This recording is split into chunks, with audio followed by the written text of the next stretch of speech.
வணக்கம். நான் உங்கள் ஆர்ஆர் கேபிட்டல் சதீஷ். 5/8/2024 காலையிலிருந்து இந்திய பங்கு சந்தை ரத்த கலரையா இருந்ததை பார்த்துருந்துருப்பீங்க.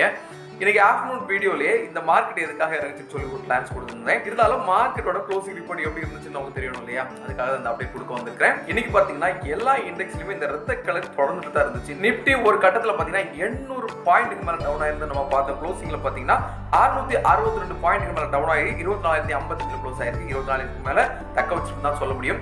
23,893 இன்னைக்கு லோ பதிவு பண்ணியிருந்து. அதே மாதிரி சென்செக்ஸும் 78,295 பாயிண்ட் டச் பண்ணியிருந்து க்ளோசிங்ல 78,759 ஏறத்தாழ 2,222 புள்ளிகள் டவுன்ல க்ளோஸ் ஆயிருக்கு.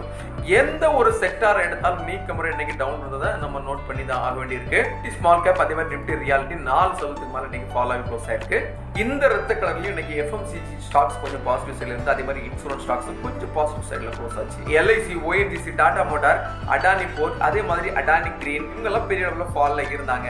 இன்னைக்கு மார்க்கெட் இந்த அளவுக்கு விழுறதுக்கு முக்கியமான காரணம் என்னன்னு பாத்தீங்கன்னா செட்டிலைஸ்ல இருக்கக்கூடிய டென்ஷன்.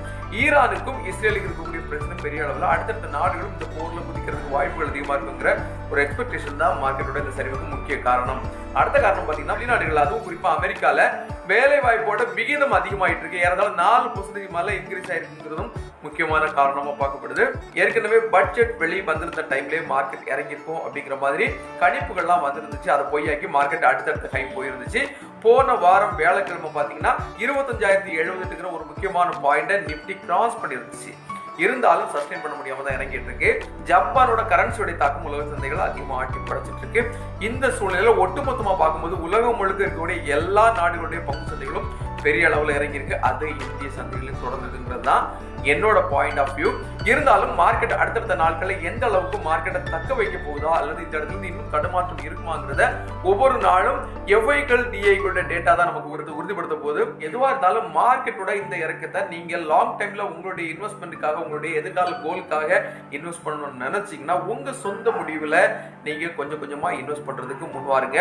இந்த மாதிரிப்பட்ட ஒரு டவுன்ஃபால் மார்க்கெட்ல 1-2 நாள் இறக்கத்துக்கே பயந்து மார்க்கெட்டோட வெளியே போகாதீங்க.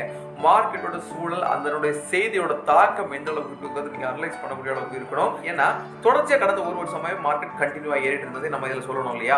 அப்படி இருக்கும்போது இறக்கம், ப்ராஃபிட் புக்கிங் எல்லாம் வர்றதுக்கு வாய்ப்புகள் அதிகமா இருக்குங்கிறத உணர்ந்து அதுக்கு தகுந்த போல உங்களுடைய போர்ட்போலியோவை நீங்க கட்டமைக்கணுங்கிறது என்னோட வேண்டுகோள். இது முழுக்க எஜுகேஷன் பர்பஸ் தான்.